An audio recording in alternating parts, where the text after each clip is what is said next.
अस्सलामुअलैकुम फ्रेंड्स, मैं हूं अहमद रज़ा और इन्फॉर्मेशन टेक्नोलॉजी में आप सबको वेलकम कहता हूं। CS408 की लेक्चर नंबर 42, 43, 44 एंड 45 में। तो आज के इस लेक्चर के हमारे पास जो टॉपिक हैं हम उन सबको एक एक करके डिस्कस करेंगे। तो सबसे पहले लेक्चर नंबर 42, इसमें हम सिंपल से बिल्कुल टॉपिक हैं और छोटे से टॉपिक हैं, इनको आप ज़रा गौर से समझ लीजिएगा। मेन से टॉपिक है और इनमें से कुछ MCQs और शॉर्ट क्वेश्चन आने के चांसेस होते हैं। तो इस तरह के कॉन्सेप्ट जो हैं वो बहुत ज़्यादा इंपॉर्टेंट होते हैं पेपर पॉइंट ऑफ व्यू के हवाले से। तो सबसे पहले how to communicate with the users. अब ये सॉफ्टवेयर की तरफ क्वेश्चन है कि सॉफ्टवेयर किस तरह से हमारे यूज़र के साथ कम्युनिकेट करेगा। Communication directly with the user, आप डायरेक्टली भी अपने यूज़र के साथ जो है वो कम्युनिकेट कर सकते हैं। यानी कैसे, एज आ डेवलपर आप अपने यूज़र के साथ किस तरह से कांटेक्ट करेंगे, डायरेक्टली या कम्युनिकेट करेंगे इनडायरेक्टली।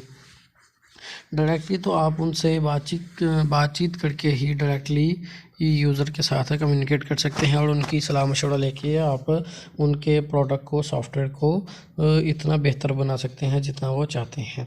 और इनडायरेक्टली में ये होता है कि किसी के थ्रू आपको कोई सजेशन मिले या कोई मैसेज मिले कि आपके प्रोग्राम में ये मसला है, ये परेशानी है, या इसको इस तरह से चेंज कर लिया जाए। तो ये कम्युनिकेशन जो यूज़र की तरफ से होगी ये इनडायरेक्टली होगी। और बाय टेकिंग फीडबैक, फ़र्ज़ करें आपने प्रोडक्ट जो है वो सेल कर दिया है, लेकिन उसमें जब कोई भी यूज़र है तो वो उसे यूज़ करता है, तो वो आपको कोई भी पॉजिटिव या नेगेटिव मैसेज देना चाहेगा तो वो फीडबैक के ज़रिए देगा। आपको जो मैसेज वो प्रोवाइड करेगा वो फीडबैक कहलाएगा। इन 3 वेज़ की सूरत में एक जो यूज़र है वो अपने डेवलपर के साथ कांटेक्ट करके तो अपनी बात को डिस्कस कर सकता है। उसके बाद आ जाता है how to eliminate with the errors. अब किसी भी प्रोडक्ट में, सॉफ्टवेयर में बहुत सारे एरर्स वगैरह तो आ जाते हैं। Why we have so many errors. अब इनकी ज़्यादातर प्रॉब्लम्स क्या होती हैं कि हमारे सॉफ्टवेयर्स में एरर क्यों होते हैं। इनमें सबसे पहले बाय हैविंग लो टेक्नोलॉजी, हम ज़्यादा एडवांस टेक्नोलॉजी को यूज़ नहीं करते। लो टेक्नोलॉजी को यूज़ करके हम बहुत ज़्यादा गलतियाँ करते हैं, ज़्यादा एडवांसमेंट हम काम नहीं कर सकते, जिसकी वजह से हमारे प्रोडक्ट में ज़्यादा गलतियाँ आने के चांस होते हैं। By using old version of computers, हमारे पास कंप्यूटर्स की भी ओल्ड वर्जन होती है। By following old techniques of working, हम अपने सिस्टम में कोई एडवांसमेंट नहीं लेके आते, मेहनत नहीं करते हैं, ज़्यादा टाइम जो है वो इसको नहीं देते हैं, जिसकी वजह से हम ज़्यादा नई टेक्निक्स, ज़्यादा कामयाब टेक्निक्स पे ध्यान नहीं देते और जो पिछली हमारी टेक्निक्स बनी हैं उनके ऊपर ही रह के हम काम करते जाते हैं, जिसकी वजह से एक तो हमारा ज़्यादा टाइम लगता है, ज़्यादा मनी वेस्ट होती है, और दूसरा कि ज़्यादा एरर आने के चांसेस होते हैं। उसके बाद आता है is it what's wrong with the error messages, कि हमारे पास जो एरर के मैसेजेस हैं वो क्यों आते हैं। इज़ इट डेवलपर मिस्टेक, क्या ये डेवलपर की गलती है कि जिसकी वजह से हम जो अपना सॉफ्टवेयर पे काम करना चाह रहे हैं वो हमसे हो नहीं रहा है, हमें डायलॉग बॉक्स में मैसेज एरर का आ रहा है। तो इसमें गलती किसकी है, डेवलपर की, क्या उसने प्रोग्राम को सही से डिज़ाइन नहीं किया, या इज़ इट यूज़र मिस्टेक, या यूज़र ही इस सॉफ्टवेयर को सही से परफॉर्म नहीं कर पा रहा है, इसे चला नहीं पा रहा है। Is the file missing in the segment, फ़र्ज़ करें अब आप किसी भी चीज़ पे, किसी फाइल पे क्लिक करते हैं तो ओपन ही नहीं होती फाइल। तो इसमें या तो आप ये कह सकते हैं कि आपने सही जगह पे, राइट जगह पे क्लिक नहीं किया, तो ये होगी यूज़र की मिस्टेक। या अगर वो फाइल मिस का एरर दे रहा है तो वो होगी आपके डेवलपर की मिस्टेक, या उसने इस सेगमेंट में, सेक्शन में फ़ाइल को अपलोड ही नहीं किया। पीपल हेट एरर मैसेजेस, जाहिर सी बात है जब किसी भी सॉफ्टवेयर में बार बार एरर्स मिलेंगे तो किसका दिल करेगा कि किसी एक सॉफ्टवेयर पे बैठ के तो बार बार एरर मैसेज देखे और उस पर काम करे। तो हर कोई इस वेबसाइट से, सॉफ्टवेयर से नफरत करेगा, तो इसलिए पीपल हेट करते हैं एरर से। तो इससे बचने के लिए हमें चाहिए कि नए वर्जन की एडवांस टेक्नोलॉजी को यूज़ करें, एडवांस हम अपनी टेक्निक्स बनाएं और ज़्यादा हाईली प्रोफाइल्ड कंप्यूटर जो हों वो इस्तेमाल करके तो हम अपने सॉफ्टवेयर्स को डिज़ाइन करें। मेकिंग एरर्स इम्पॉसिबल, ये तरीका वही है जो हमने इवैल्यूएशन के 5-6 लेक्चर पीछे पढ़े हैं। ये सारे का सारा उसी पे चलता है कि हम एरर्स को किस तरह से इम्पॉसिबल कर सकते हैं, एरर को किस तरह से ख़त्म कर सकते हैं। तो उन 5 से 6 लेक्चर में हमने काफ़ी ज़्यादा डिटेल में पढ़ा था कि हमने किस तरह फर्स्ट फेज से लेके कंक्रीट तक जाना है और कंक्रीट से फिर कंप्लीट की तरफ जाना है, तो किस तरह से बार बार इसी प्रोसेस को दोहरा के तो हमने अपने एरर्स को फाइंड करके उनको फिक्स करना है, उनको रिमूव कर देना है। और पॉजिटिव फीडबैक, जब आपके सॉफ्टवेयर में कोई एरर ही नहीं रहेगा तो हर कोई आपके सॉफ्टवेयर को, प्रोडक्ट को यूज़ करने की कोशिश करेगा, यूज़ करने का उसका दिल करेगा, उसकी तरफ माइल होगा, तो जाहिर सी बात है वो आपको एक अच्छा फीडबैक देगा। तो ये आपका होगा पॉजिटिव फीडबैक। उसके बाद लेक्चर नंबर 43, इसमें various methods of audio feedback. आप किस तरह से किसी से ऑडियो में फीडबैक ले सकते हैं। नेगेटिव भी होती है, पॉजिटिव भी होती है। नेगेटिव में तो ये है कि आपको कोई अनप्लीजेंट नॉइस जो है वो किसी ने ऑडियो में सेंड कर दी है, जो आप या तो सुन नहीं सकते या आपको सही से समझ नहीं आ रही है, इसकी शोर आ रहा है बहुत ज़्यादा, तो ये होगी नेगेटिव फीडबैक। उसके बाद आ जाती है पॉजिटिव फीडबैक। फर्स्ट करें आपने एक बटन प्रेस किया तो आपको एक बीप साउंड दी मिली, जिसका मतलब ये था कि आपने जो बटन प्रेस किया है उसका जो एक्शन है वो परफॉर्म हो चुका है। तो आपको इस चीज़ की, इस बीप साउंड की समझ आ गई, तो ये आपके लिए पॉजिटिव फीडबैक होगा। ways in which software application communicate and conveys information to the user। एक सॉफ्टवेयर एप्लीकेशन किस तरह से कम्युनिकेट कर सकती है और अपने डाटा को किस तरह कन्वे कर सकती है अपने यूज़र की तरफ, इसके जो वेज होते हैं बाय यूजिंग अलर्ट और डायलॉग बॉक्स। अब कोई भी फर्ज करें कोई एरर का मैसेज ही देना है या कोई अलर्ट देनी है, कोई नोट देना है, तो हम जैसे ही किसी भी बटन को प्रेस करेंगे तो हमारे सामने एक डायलॉग बॉक्स ओपन आ जाएगा या कोई भी अलर्ट हमारे पास सामने आ जाएगी, कोई ना कोई म्यूज़िक जो है वो प्ले होना शुरू हो जाएगा। तो इस तरह से हमें उस अलर्ट के बारे में पता चल जाएगा, उस डायलॉग बॉक्स के बारे में पता चल जाएगा कि हमारा सॉफ्टवेयर, हमारा कंप्यूटर हमसे क्या कहना चाह रहा है। और दूसरा जो तरीका होता है, जो दूसरा वे होता है, वो होता है बाय आइकॉन्स। आइकॉन्स के ज़रिए हम अपने सिस्टम के साथ इंटरेक्ट कर सकते हैं और उनके साथ कम्युनिकेट कर सकते हैं, डाटा को पास भी कर सकते हैं और सिस्टम से डाटा ले भी सकते हैं। तो ये दो वेज़ हैं जिनकी वजह से यूज़र अपने सॉफ्टवेयर एप्लीकेशन से कम्युनिकेट भी कर सकता है और इन्फॉर्मेशन को कन्वे भी कर सकता है।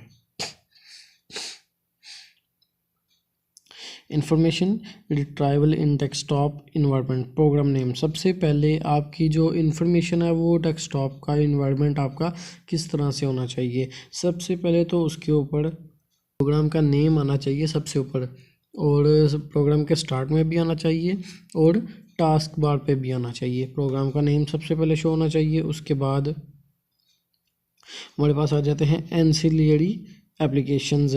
these windows are really not a part of the application functionally। ये हमारे प्रोग्राम का हिस्सा तो नहीं होते लेकिन अवेलेबल ऑन द रिक्वेस्ट। जब भी हम इनको रिक्वेस्ट करते हैं तो ये हमारे पास सामने शो हो जाते हैं। जैसे फ़र्ज़ करें आपने कोई भी सॉफ्टवेयर खोला है तो आपको अगर उसकी समझ नहीं आ रही तो आप अबाउट पेज पे जाकर या वो F1 प्रेस करके उसमें जो हेल्प लेते हैं, तो हेल्प का जो डायलॉग बॉक्स आपके सामने ओपन होता है, जो एक विंडो ओपन होती है, वो हमारे पास एंसिलियरी एप्लीकेशंस कहलाती हैं। उसके बाद आ जाता है splash screen, that on the front of the software. First करें आपका फर्स्ट एक्सपीरियंस है किसी भी सॉफ्टवेयर के साथ, आप कोई ना कोई सॉफ्टवेयर है जो फर्स्ट टाइम यूज़ करने लगे हैं, आपने उसे ओपन किया तो उसको यूज़ करने के लिए जो गाइडेंस हमें दी जाती हैं, ये लेफ़्ट एरो है, ये राइट एरो है, यहाँ ये क्लिक है, ये राइट क्लिक है, लेफ़्ट क्लिक है, जैसे भी किसी भी सॉफ्टवेयर की जो हमें गाइडेंस दी जाती है for the first time use, तो ये हमारे पास होती है स्प्लैश स्क्रीन। उसके बाद हमारे पास आ जाती है shareware splash screen. These software allow the user to use software for a certain time and then pay for the users। आपको कुछ ऐसे सॉफ्टवेयर भी गूगल पे मिल जाएंगे जिनको हम ट्रायल वर्जन पे कुछ दिन के लिए चला सकते हैं, लेकिन उसके बाद उनके लिए हमें पे करना पड़ता है। जैसे कुछ लोग, ज़्यादातर लोग अब गूगल पे IDM यूज़ करते हैं, इंटरनेट डाउनलोडर मैनेजर, तो वो 30 डेज़ के ट्रायल के लिए यूज़ होता है। जब वो 30 डेज़ कंप्लीट हो जाते हैं तो वो अपनी प्रोडक्ट की मांगता है जो हमें बाय करनी पड़ती है। तो ऐसे जो सॉफ्टवेयर्स होते हैं जो वैलिडेशन के लिए कुछ ड्यूरेशन के लिए एक्टिव होते हैं, वरना उनके बाद उनको यूज़ करने के लिए हमें पे करना पड़ता है, कुछ चार्ज करना पड़ता है, तो ऐसे सॉफ्टवेयर्स को हम शेयरवेयर स्प्लैश स्क्रीन कहेंगे। उसके बाद आ जाते हैं लेक्चर नंबर 44 एंड 45। तो इसमें सबसे पहले सिक्योरिटी सिस्टम। इसमें होता ये कि किस तरह से दिखाया गया है कि एक यूज़र जो है वो किस तरह से थिंक करता है। How can we search for a car. फर्ज करें अब आपने गूगल पर जाके एक कार के लिए सर्च करना है, तो सबसे पहला जो यूज़र होगा, यूज़र ए, वो सर्च करेगा ऑटो। ये उसका पॉइंट ऑफ व्यू है कि वो किस तरह से सोचता है। दूसरा यूज़र आया, यूज़र भी, उसने सर्च किया ऑटोमोबाइल, ये उसका पॉइंट ऑफ व्यू था। अब तीसरा आया, उसने लिख दिया व्हीकल। यानी हर एक का एक अलग अलग पॉइंट ऑफ व्यू है, अलग अलग थिंकिंग है, अलग अलग वर्डिंग है। तो हर कोई अपने हिसाब से सोचता है, लेकिन हमें अपना सिक्योरिटी सिस्टम ऐसा बना देना चाहिए कि उसे कोई भी बिल्कुल इजीली आसानी से एक्सेस कर सके। उसके बाद आ जाता है web accessibilities. Every human has equal rights, कि हर एक इंसान के पास पूरा हक होना चाहिए कि वो किसी भी वेब की किसी भी साइट को इजीली एक्सेस कर सके। Use HTML property. HTML की प्रॉपर्टी को यूज़ करना है, क्योंकि HTML वेब पेजेस जो हैं वो HTML पे बनाए जाते हैं। It allows alternate user to present data in different ways that are optimise for the abilities of individual users. दूसरे जो यूज़र होते हैं अल्टरनेट यूज़र्स, ये उनको भी अलाउ कर देता है कि डिफरेंट वेज में आप अपने डाटा को ऑप्टिमाइज़ कर सकते हैं। ये उनको एबिलिटी देता है कि आप अपने डाटा को डिफरेंट वेज में प्रेजेंट कर सकते हैं। उसके बाद हमारे पास आ जाती है लोकलाइजेशन। लोकलाइजेशन होती है, localisation refers to the adaptation of a product, application और documents content to meet the language, cultural and other requirements of a specific target.